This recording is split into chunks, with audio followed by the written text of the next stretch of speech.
Radio Kantipur, radio राष्ट्रको।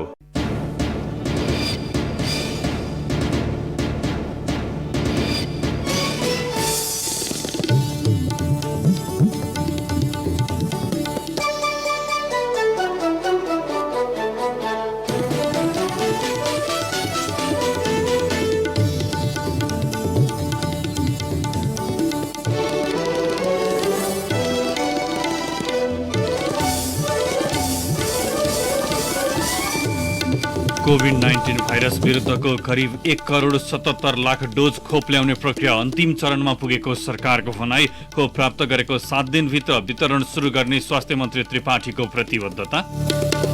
पार्टीको आधिकारिकता सम्बन्धी विवादमा संविधान, प्रचलित ऐन, कानून र विधिको आधारमा निर्णय गर्न निर्वाचन आयोगलाई नेकपाको दाहाल नेपाल समूहको आग्रह। तत्काल चुनाव सम्बन्धी कार्यक्रम अघि नबढाउन ध्यानाकर्षण। राष्ट्रिय एकता दिवस तथा 279औं पृथ्वी जयन्ती विभिन्न कार्यक्रम गरी मनाइयो। राजतन्त्र पक्षधरले निकालेको र्यालीमा प्रहरीले हस्तक्षेप गर्दा काठमाडौँको सिंहदरबार अगाडि झडप। सरकारले चिनी उद्योगीबाट 21 दिनभित्र बक्यौदा रकम उपलब्ध गराउने प्रतिबद्धता जनाए पनि कार्यान्वयनको संकेत नपाएपछि उक्त किसान थप चिन्तित। बाँकी 7 दिनमा पनि रकम नपाए विकल्पबारे निर्णय गर्ने पीडित किसानको भनाई। सरकारले हालै ल्याएका विवादास्पद 3वटा कृषि कानून तत्काल खारेज नभई आफैले रोक्ने भारतको सर्वोच्च अदालतको चेतावनी। अमेरिकामा राष्ट्रपति ट्रम्प विरुद्ध महाभियोग सम्बन्धी प्रक्रिया सुरु। र अस्ट्रेलिया र इन्डिया बीचको तेस्रो टेस्ट बराबरीमा। नमस्कार, कान्तिपुर डायरीबाट साथी पार्वता अनि तेजेन्द्रको समाचार अब विस्तारमा। सरकारले कोभिड-19 विरुद्धको खोप ल्याउने प्रक्रिया अन्तिम चरणमा पुगेको बताएको छ। करिब 1,77,00,000 डोज खोपका लागि भण्डारण केन्द्रको व्यवस्था भएको सरकारको भनाइ छ। कोभिड प्रभावित अधिकांश मुलुकले आफ्ना नागरिकका लागि खोप अभियान शुरू गरे पनि नेपालमा नभएको गुनासोका बीच आज स्वास्थ्य तथा जनसंख्या मन्त्रालयले खोप निर्यात प्रक्रिया, भण्डारण, स्वास्थ्य कर्मी परिचालन लगायत विषयमा स्पष्ट पारेको हो। काठमाडौँमा आज पत्रकार सम्मेलन गरी स्वास्थ्य तथा जनसंख्या मन्त्री हृदय त्रिपाठीले भण्डारणका लागि आवश्यक केन्द्रको सुनिश्चित गरेको र ढुवानीको व्यवस्था समेत मिलाइसकेको बताउनुभयो। खोप प्राप्त गरेको 7 दिनभित्र वितरण कार्य शुरू गर्ने मन्त्री त्रिपाठीको भनाइ थियो। खोप वितरणका लागि मुलुकका 16,000 खोप केन्द्र प्रयोग हुने जानकारी दिँदै उहाँले सो कार्यका लागि 5,000 कर्मचारी र 52,000 स्वयंसेवक खटाउने तयारी भएको बताउनुभयो। नेपाललाई आवश्यक पर्ने खोपबारे कूटनीतिक नोट मार्फत खोप उत्पादन हुने मुलुकलाई जानकारी गराइसकेको उहाँको भनाइ छ। सुरुमा सरकार बीचको प्रक्रिया अघि बढाउने र त्यसपछि निजी क्षेत्रलाई पनि खोप वितरणमा सामेल गराउने मन्त्री त्रिपाठीले बताउनुभयो। सरकारले विभिन्न 3 चरणमा कोभिड विरुद्धको खोप दिने तयारी गरेको छ। पहिलो चरणमा जोखिममा रहेका स्वास्थ्यकर्मी, कोभिड-19 संक्रमितको हेरचाहमा खटिने व्यक्ति, दोस्रो चरणमा 55 वर्षमाथिका दीर्घरोगी तथा तेस्रो चरणमा अन्यलाई खोप दिने सरकारको तयारी छ। सरकारले खोप निशुल्क वितरण गर्ने यसअघि नै निर्णय गरिसकेको छ। मन्त्री त्रिपाठीले कोरोना संक्रमणको दर घट्दै गए पनि जोखिम भने कायमै रहेकाले सतर्क रहन आग्रह गर्नुभएको छ। पछिल्लो 24 घण्टामा मुलुकभर थप 488 जनामा कोरोना संक्रमण पुष्टि भएको छ। यसअघि हालसम्म मुलुकभर संक्रमितको संख्या 2,65,268 पुगेको स्वास्थ्य तथा जनसंख्या मन्त्रालयले जनाएको छ। यस्तै 24 घण्टामा 513 जना कोरोनाबाट संक्रमण मुक्त भएका छन्। संक्रमणबाट 24 घण्टामा 10 जनाको मृत्यु भएको छ। हालसम्म कोरोना संक्रमणबाट मृत्यु हुनेको कुल संख्या 1,927 जना पुगेको छ। नेकपाको दाहाल नेपाल समूहले पार्टीको आधिकारिकता सम्बन्धी विवादमा संविधान, प्रचलित ऐन, कानून र विधिको आधारमा निर्णय गर्न निर्वाचन आयोगलाई आग्रह गरेको छ। सो समूहका दुवै अध्यक्ष पुष्पकमल दाहाल र माधव कुमार नेपाल सहितका नेता कान्तिपथ स्थित आयोगको कार्यालयमा पुगेर ध्यानाकर्षण गराएका हुन्।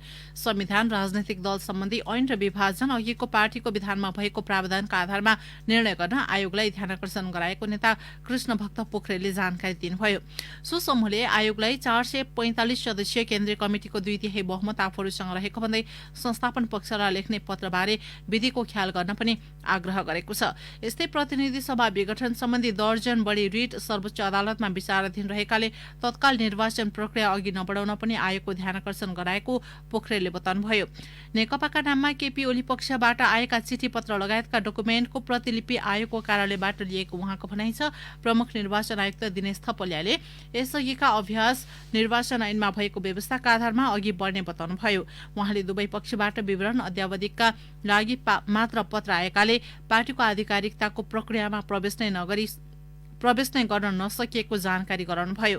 फुटको सङ्घारमा पुगेका नेकपाका दुवै खेमाले अहिले पार्टी आफ्नो दावी गर्दै आएका छन्। नेकपाको दाहाल नेपाल समूहले प्रदेश 1 का मुख्यमन्त्री शेरधन राई लगायत 8 जनालाई 3 महिनाका लागि पार्टीबाट निलम्बन गरेको छ। प्रदेश सभाको कुनै पनि गतिविधिमा सहभागी हुन नपाउने गरी सो समूहले 8 जनालाई निलम्बन गरेको हो। सो समूहले मुख्यमन्त्री राई सहित आन्तरिक मामिला तथा कानून मन्त्री हिक्मत बहादुर कार्की, भूमि व्यवस्था, कृषि तथा सहकारी राज्य मन्त्री रामबहादुर मगर, भौतिक पूर्वाधार विकास राज्य मन्त्री अम्बिर बाबु गुरुङ, प्रमुख सचेतक बुद्धि कुमार राजभण्डारी, प्रदेशसभा सदस्य त्रय इन्द्रमणि पराजुली, अम्बिका थापा र विमल कार्कीलाई निलम्बन गरेको छ। दाहाल नेपाल समूहका संसदीय दलका नेता भीम आचार्यले हस्ताक्षर गर्नुभएको निलम्बन पत्रमा दलको बैठकमा उपस्थित नभई पार्टी र सरकारको हित विपरीत गतिविधिमा संलग्न रहेकाले नेकपाको संसदीय दलको विधान 2076 बमोजिम 3 महिनाका लागि निलम्बन गरेको उल्लेख छ। उनीहरूलाई निलम्बन गरेको बुझार्थ प्रदेशसभा सचिवालयमा दर्ता गराइएको सचिव गोपाल प्रसाद पराजुलीले जानकारी दिनुभयो।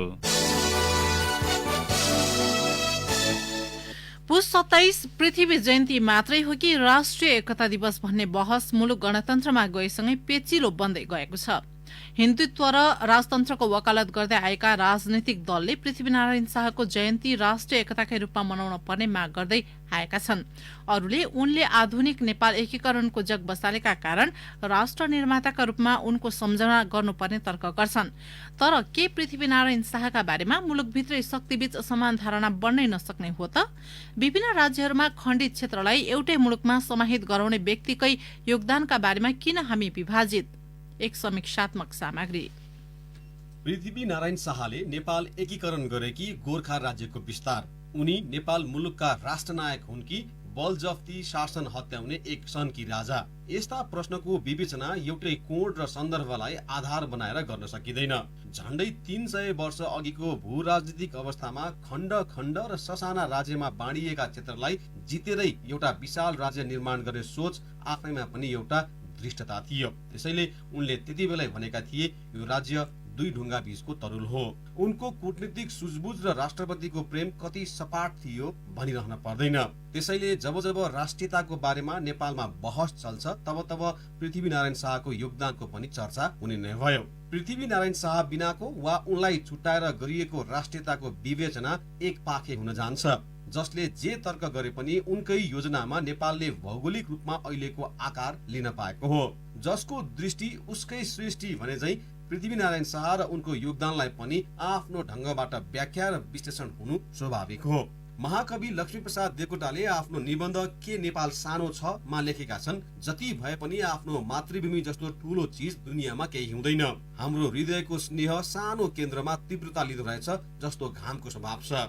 जति क्षेत्रफल बढायो उति पतलाउनु प्रेमको प्रवृत्ति रहेछ जस्तो ख्याल हुन्छ। म विश्व प्रेम मातृभूमिका सिक्दछु न कि विश्वमा।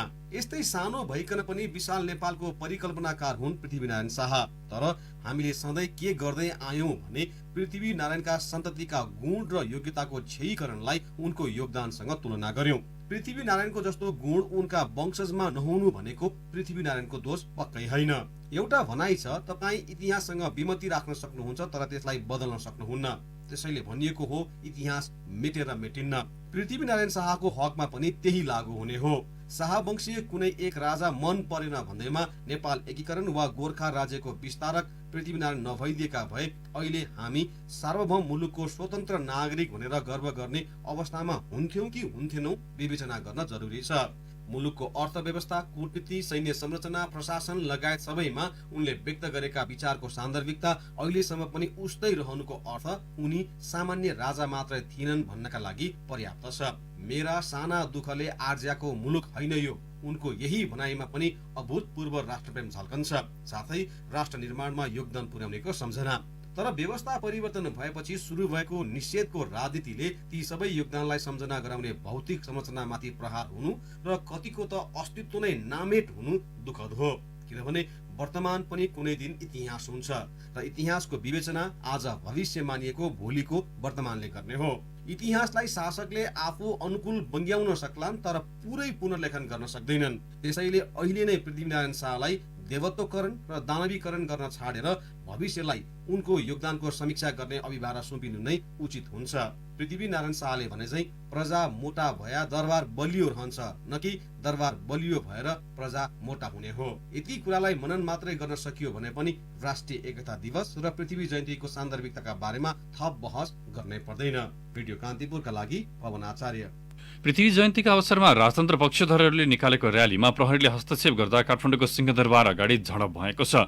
र्यालीसहित सिंहदरबारतर्फ अघि बढेका उनीहरूलाई प्रहरीले निषेधित क्षेत्रमा जान नपाइने भन्दै रोकेपछि विवाद भएको थियो। सिंहदरबार स्थित पृथ्वीनारायण शाहको शालिगमा माल्यार्पण गर्न अघि बढेका उनीहरूलाई प्रहरीले रोक्ने क्रममा झडप भएको। झडपका क्रममा प्रहरीले लाठीचार्ज गर्दा केही प्रदर्शनकारी घाइते भएका छन्। त्यसक्रममा र्यालीका सहभागीले प्रहरी विरुद्ध नाराबाजी गरेका थिए। हातमा राष्ट्रिय झण्डा र पृथ्वीनारायण शाहका दिव्योपदेश लेखिएका तस्बिर बोकेका उनीहरूले हिन्दू राष्ट्र र राजतन्त्र स्थापनाको माग गर्दै सडकमा नाचगान समेत गरेका थिए। कान्तिपुर डायरीमा अब ब्रेक कपालो। ब्रेकपछि कान्तिपुर डायरीमा अब बाँकी प्रसङ्ग। सुरुमा कान्तिपुर सविस्तार। कान्तिपुर सविस्तार। बिक्री गरेको उखुको भुक्तानी लामो समयसम्म पनि नपाएको भन्दै गत मङ्सिरको कठ्याङ्ग्रिएको जाडोमा किसानहरू आन्दोलनमा उत्रिए। चौतर्फी दबावपछि सरकारले उनीहरूसँग 1 महिनाभित्र चिनी मिलहरूबाट 21 दिनभित्र रकम असुल गराइदिने सम्झौता गर्यो। उखु किसानको बक्यौता भुक्तानी गर्न सरकार र चिनी उद्योगीबीच सम्झौता भएको 2 साता भइसक्दा पनि किसानले भुक्तानी पाएका छैनन्। कृषि प्रधान देशका उखु किसान बक्यौता भुक्तानी माग्न चिसो झेल्दै गत मङ्सिर अन्तिममा संघीय राजधानी काठमाडौँ आए। उखुको भुक्तानी माग्दै गर्दा आन्दोलनरत सर्लाहीका किसान 64 वर्षीय नारायण राय यादवको हृदयघातका कारण ज्यानै गयो। चौतर्फी दबावपछि सरकारले उखु किसानलाई 1 महिनाभित्र चिनी मिलहरूबाट रकम असुल गराइदिने सम्झौता पनि गर्यो। सम्झौता भएको 2 साता बितिसक्दा पनि सबै बक्यौता भुक्तानी भएका छैनन्। केही चिनी मिलले भने भुक्तानी सुरु गरेको बताउँछन् उखु किसान संघर्ष समिति सर्लाहीका संयोजक गोपाल यादव। लगभग भुक्तानी सबै मिलवालाले सुरु गरेका छन्। पश्चिम उता नवलपरासीको लुम्बिनी चिनी कारखानाले 6.5 करोडको हाराहारी उसको अलरेडी पैसा एकाउन्टमा छ, त्यसले पेमेन्ट सुरु गरिसकेको छ। अर्को कुरा इन्दिरा सुगर मिलवालाले 1.5 करोड रुपियाँ यहाँदेखि पठाएको छ, त्यसले पेमेन्ट सुरु गरेको छैन। 2-3 दिन भित्रै सुरु गर्छौँ भनेर आश्वासन दिएको छ। बाँकी यता सर्लाहीको यो अन्नपूर्णको हिजोको लास्ट बेलुकासम्मको रेकर्डमा 11.5 करोडको हारिहारी पेमेन्ट भइसक्यो। यता सर्लाहीतिरको 1 करोड जति गरिरहेछ। श्रीराम सुगर मिलले गरुडाकोले लगभग 27.5 करोड जति पेमेन्ट गरिसकेको छ। रहेको कुरा राकेश अग्रवालको। राकेश अग्रवालले यो इन्दिरा सुगर मिलको नवलपरासीको बाँकी छ 8.5 करोड जति, त्यो अहिले कति पनि पेमेन्ट भएको छैन। किसानले आफ्नो उत्पादनका लागि यस किसिमको शास्ति भोग्नु परेको यो पहिलो पटक भने होइन। हरेक वर्ष यही व्यथा दोहोरिँदै आएको छ। दबावपछि केही मिलले भुक्तानी गर्छन् त केहीले अटेर गर्दै आएका छन्, जसले गर्दा उखु किसान र चिनी मिल बीचको अविश्वासको खाडल वर्षेनी फराकिलो बन्दै गएको छ। सर्लाहीको रामनगर गाउँपालिका 1 का उखु किसान मनिष मिश्र। लगभग 10 दिन जति बितिसक्यो। जुन बेला सहमति भयो त्यसको 1-2 दिनसम्म अलिअलि भुक्तानी गर्ने यिनीहरूले चेष्टा देखाए, हल्का फल्का गरे पनि हैन। त्यसपछि ठ्याप्पै यिनीहरूले बन्द गरिदिएका थिए। निर्दयी मिल मालिक, निर्दयी सरकार, जुन एउटा सानो कुरा हो, छिना कुरा हो। यो 90 करोड भनेको सरकारको लागि कुनै ठुलो कुरा होइन। यसको लागि जनता मर्नुपर्ने, आन्दोलनै गर्नुपर्ने लगातार जुन कुराहरू छ त्यसले हामी धेरै दुखित भएका छौँ। र अहिले पनि हामीलाई के लाग्छ भने जुन किसिमले सरकारले सम्झौता गरेको छ त्यो सम्झौता पनि आलटाल किसिमको सम्झौता, किनभने 10 दिन बितिसक्दा पनि अहिलेसम्म किसानले पैसा पाएको अवस्था छैन। सरकारले पक्राउ पूर्जी जारी गरेपछि चिनी मिल सञ्चालक सम्पर्कविहीन भएको सुनाउँछन् सर्लाहीका प्रमुख जिल्लाधिकारी सुरेन्द्र पौडेल। र यो उद्योगीका प्रतिनिधि, अब उद्योगीसँग त हाम्रो अहिले यो पक्राउ पूर्जी जारी भइसकेपछि उद्योगीसँग हाम्रो सम्पर्क छैन, सम्पर्क टुटेको अवस्था हो। उद्योगमा काम गर्ने माथिल्लो तहका कर्मचारीहरूसँग बुझ्दाखेरि हामी समयमै भुक्तानी गर्छौँ, त्यो रकमको जो राखेका छौँ भन्ने कुराहरू। उद्योग वाणिज्य तथा आपूर्ति मन्त्रालयमा उखु किसान संघर्ष समिति र मन्त्रालयका अधिकारी बीच चिनी उद्योगीले किसानलाई भुक्तानी गर्नुपर्ने बक्यौता 21 दिनभित्र उपलब्ध गराउने सहमति भएको हो। तोकिएको समय सीमा भित्र पनि भुक्तानी नदिए थप कारबाही गरिने बताउँछिन् मन्त्रालयकी सहप्रवक्ता उर्मिला केसी। उहाँहरूको खाता रोक्काको लागि त अब पत्रचार गरिसकेका छौँ होइन। कारोबार रोक्का लगायतका गरेका आर्थिक कारोबारहरूमा चाहिँ हामीले प्रतिबन्ध लगाइसकेको छ र अब योदेखि बाहेक पनि अरू थप कानुनी कारबाही पनि गर्न अब पछि नहट्ने कुरा भयो। आफूले रगत पसिना बगाएर उब्जाएको उखुको पैसा नपाएर नेपाली किसान लामो समयदेखि आकुल व्याकुल छन्। सहमति गर्नका लागि हतारिने तर त्यसको कार्यान्वयनको बाटोमा ध्यान नदिने र प्रशस्त खबरदारी नगर्ने परिपाटीका कारण किसान आजित छन्। झुटो आश्वासन र उधारो प्रतिबद्धताले मात्र किसानको समस्या समाधान हुँदैन भनेर बुझ्ने कहिले होला। रेडियो कान्तिपुरका लागि सूरज राजथला। कान्तिपुर सविस्तार।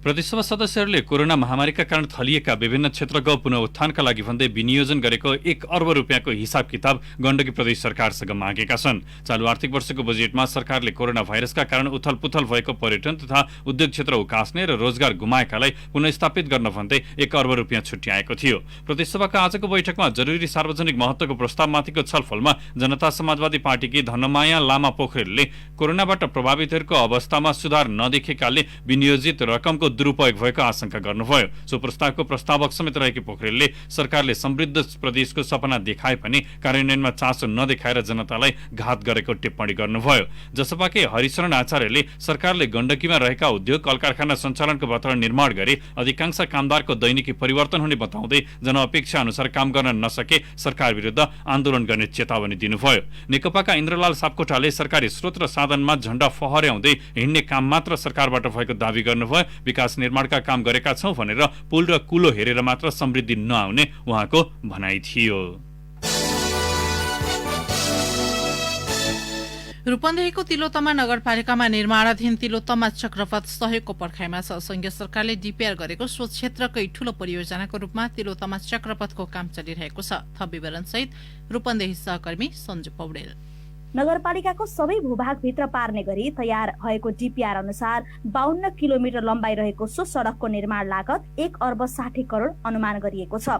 तर हालसम्म विनियोजित बजेट 12 करोड बराबरको काम सम्पन्न हुन लागेकाले आगामी कामका लागि नगरले केन्द्र र प्रदेशको मुख ताकेको छ। माथिल्लो निकायले बजेट व्यवस्था गरिदिए परियोजना सम्पन्न हुँदा नगरपालिकाको मुहार नै फेरिने नगर प्रमुख वासुदेव घिमिरे बताउँछन्। जुन यो ठूलो परियोजना 1 अर्ब 60 करोडको लागतमा सम्पन्न हुने परियोजना तिलोत्तमा नगरपालिकामा सम्पन्न भइरहँदा यसको मुहार चाहिँ चेन्ज हुने चाहिँ देखियो चाहिँ छ। साना आयोजनाहरू भन्दा पनि हामी ठूलो चाहिँ बजेट प्रदेशबाट पाउनेछौँ र जुन रूपमा यसको डीपीआर भएको छ त्यो अनुसार चाहिँ काम फटाफट अगाडि बढ्छ भन्ने सोचेको थियो। तर नगर्ने सम्बोधन मात्रै भएको हुनाले अलिकति चाहिँ यो काम चाहिँ स्मुथली अगाडि चाहिँ बढ्न चाहिँ सकेन। अहिले गणेशनगरदेखि कान्छी बजारसम्म माटो फिलिङको काम भइरहेको छ। रिङ रोड भनेर सम्बोधन गरिएको सडक बहुवर्षीय आयोजनाका रूपमा अघि बढाउन जरुरी देखिएको छ। मुलुकको राजनीतिक अस्थिरताले आर्थिक तथा विकास निर्माणका काम रोकिँदा समस्या थपिँदै जाने गरेको नगर प्रमुख घिमिरेको भनाइ छ। संघीय सरकार अथवा स्थायी आयोजनाहरू अन्तरपालिकाका चाहिँ आयोजनाहरू प्रदेशले हेर्ने भएको हुनाले साना आयोजनाहरू हामीले चाहिँ माग पनि चाहिँ गरेका छैनौँ। यस्ता आयोजनाहरूमा विशेष सम्बोधन चाहिँ गरेर यसलाई बहुवर्षीय आयोजनाको रूपमा प्रदेशले लग्यो भनेदेखि 2-3 वर्षमा यो सबै कामहरू चाहिँ पूरा हुनेछ। 2074-75 देखि सुरु भएको परियोजना पूरा गर्न नगरपालिकाको आर्थिक स्थितिले नपुग्ने भएकाले संघीय सरकार र प्रदेश सरकारबाट सहयोग लिई परियोजना पूरा गर्ने निर्णय भएको थियो। 2075-76 मा संघीय सरकार अन्तर्गत सडक विभागले 7 करोड रुपियाँ छुट्याएको सडकका लागि प्रदेश सरकार अन्तर्गत शहरी विकास कार्यालयले 2075-76 मा 2 करोड र 76-77 मा 3 करोड विनियोजन गरेको थियो। तर अहिले बजेट अभावमा काम नै रोकिने अवस्थामा पुगेको छ। बजेट अभाव नभए जिल्लाकै नमुना सडक निर्माण गर्न सकिने इन्जिनियर प्रदीप वनको दाबी छ। कुल 12 करोडको लगानीमा उक्त परियोजना चाहिँ हालसम्म साइड फिलिङ गर्ने काम, सडक विस्तार गर्ने काम र स्कट फिलिङ गर्ने काम चाहिँ भइरहेको छ। उक्त योजना सञ्चालन गर्नको लागि नगरपालिकामा बजेटको पर्याप्तता नरहेको कारणले गर्दाखेरि संघीय सरकार र प्रदेश सरकारसँग सहयोग चाहिँ भइरहनेछ भन्ने नगरपालिकाले अपेक्षा राखेको छ। नगरपालिकाकै मुहार फेरिने गरी चक्रपथ निर्माणको काम सुरु भएसँगै स्थानीय खुसी हुन थालेका छन्। तर बजेट अभावमा काम रोकिने हो कि भनेर बेला बेलामा उनीहरूलाई चिन्ताले नसताएको भने पक्कैन। नारामा होइन व्यवहारमै विकास गर्ने हो भने आवश्यक बजेट व्यवस्था गर्न सरकारवाला निकाय बेलैमा सजग हुनुपर्छ। रेडियो कान्तिपुरका लागि सञ्जु पौडेल, रूपन्देही। अब केही समाचार संक्षेपमा। सर्वोच्च अदालतमा विचाराधीन विद्यालय तहको पाठ्यक्रम सम्बन्धी मुद्दा हेर्दा हेर्दैमा राखिएको छ। न्यायाधीश तेजबहादुर केसी र प्रकाश कुमार ढुङ्गानाको इजलासमा तोकिए पनि बहस नसकेपछि मुद्दा हेर्दै हेर्दैमा राखिएको हो। नेकपा मकवानपुरको कार्यालयमा ओली पक्षले तालाबन्दी गरेको छ। ओली पक्षबाट भर्खरै मात्र जिल्ला अध्यक्ष घोषित भएका एकालाल श्रेष्ठ, जिल्ला सह इन्चार्ज रामेश्वर राणाको उपस्थितिमा कार्यालयमा आज तालाबन्दी गरिएको हो। उपप्रधानमन्त्री ईश्वर पोखरेलले कोभिड-19ले लामो समयदेखि बन्द रहेको नेपाल भारत सीमा नाका चाँडै खोलिने बताउनु भएको छ। काभ्रेमा स्थापित ग्यास उद्योगले मापदण्ड पालना नगर्दा बस्ती जोखिममा परेका छन्। काभ्रेका प्रमुख जिल्ला अधिकारी शिव कुमार पोखरेलका अनुसार नजिकै बस्ती अस्पताल भएका कारण जोखिम रहेको देखिएकाले प्राविधिक अनुगमन गरेर कारबाही गर्ने बताउनुभयो। चितवनको कालिका नगरपालिका 1 को चतुर्मुखी सामुदायिक वनमा आज दिउँसो एउटा भाले बाघ मृत फेला परेको छ। 10,000 राशिको यो वर्षको विकास पत्रकारिता पुरस्कार दोलखाका कान्तिपुर कर्मी केदार शिवाकोटीलाई प्रदान गरिएको छ। कान्तिपुर डायरीमा अब स्याङ्जा डायरीको पालो। स्याङ्जा डायरीमा प्रतीक्षा काफ्लेको नमस्कार। स्याङ्जाका किसानले यस वर्ष सुन्तलाको मूल्य नपाएको गुनासो गरेका छन्। गत वर्ष यति बेला प्रति किलो 70 रुपियाँको दरले सुन्तला बिक्री गरेका किसानले यस वर्ष भने 43 देखि 50 रुपियाँमा बिक्री गर्न बाध्य छन्। सुन्तलाको स्वाद मिठो भए पनि मूल्य भने नमिठो भएको पुतली बजार नगरपालिका 13 का बोधराज अर्यालले बताए। स्याङ्जामा यस वर्ष 20% सुन्तला उत्पादन वृद्धि भएको प्रधानमन्त्री कृषि आधुनिकीकरण परियोजना कार्यान्वयन इकाइका प्रमुख माधव लम्सालले बताएका छन्। सांगीतिक क्षेत्रमा आफ्नो छुट्टै पहिचान बनाएका गल्याङ नगरपालिका 9 गेजाका कुसुम भण्डारीले केरा खेतीबाट वार्षिक 1.5 लाख रुपियाँ आम्दानी गरेका छन्। उनले 3 रोपनी क्षेत्रफलमा केरा खेती लगाएका हुन्। 7 वर्षसम्म काठमाडौँमै बसेर सांगीतिक क्षेत्रमा भुलेका भण्डारी अहिले आफ्नै गाउँलाई कृषिका माध्यमबाट माथि उकास्ने प्रयासमा छन्। केरालाई सिँचाइ चाहिने भए पनि व्यवस्था नभएको बताउँदै उनले उत्तरतिर फर्केको जग्गामा केरा खेती उपयुक्त हुने भएपछि पाखाभरि केरा खेती लगाएको बताए। 15 वर्ष विदेश बसेर फर्किएका गल्याङ नगरपालिका 11 का 45 वर्षीय सूर्यप्रसाद अधिकारी भैँसी पालनमा लागेका छन्। सूर्यले सूर्य दर्शन एग्रो फार्म दर्ता गरेर अहिले दैनिक 50 लिटर दूध बिक्री गर्दै आएका छन्। 9 वटा दुहुना गाई र भैँसी रहेको बताउने उनले खर्च कटाएर वार्षिक 6 लाख रुपियाँ आम्दानी हुने बताए। फार्ममा 25 लाख लगानी गरेको बताउँदै अधिकारीले सरकारी अनुदान पाएमा भविष्यमा च्याउ खेती, माछा पालन, कुखुरा, टर्की पालन सँगै फार्म स्टे समेत बनाउने योजना रहेको सुनाए। वालिङ नगरपालिका 8 काफलडाँडा घर भई काठमाडौँमा बस्दै आएका डुलराज शर्मा पङ्गेलले वालिङ नगरपालिकालाई 15 लाख रुपियाँ बराबरको स्वास्थ्य सामग्री उपकरण उपलब्ध गराएका छन्। उनले आइसियु बेड तथा सामान्य शय्या उपलब्ध गराएका हुन्। नगरपालिकाले वालिङ स्थित गरौँ प्राथमिक अस्पताललाई स्तरोन्नतिको कार्य अगाडि बढाइरहेको बेला बेडहरू उपलब्ध भएपछि व्यवस्थापनका लागि थप सहयोग पुगेको नगर प्रमुख दिलीप प्रताप खाँडले बताए। हस्त स्याङ्जा डायरी आजलाई यति नै। प्रतीक्षा काफ्ले बिदा हुन्छु। नमस्कार। जिल्ला डायरीपछि कान्तिपुर डायरीमा फेरि पनि ब्रेकको पालो। अब आर्थिक प्रसंग। कारोबारको दोस्रो दिन आज धितोपत्र बजारमा सामान्य सुधार देखिएको छ। शेयर कारोबार मापक नेप्से परिसूचक आज 3.7 अङ्कले बढेर 2239.42 बिन्दुमा पुगेको छ।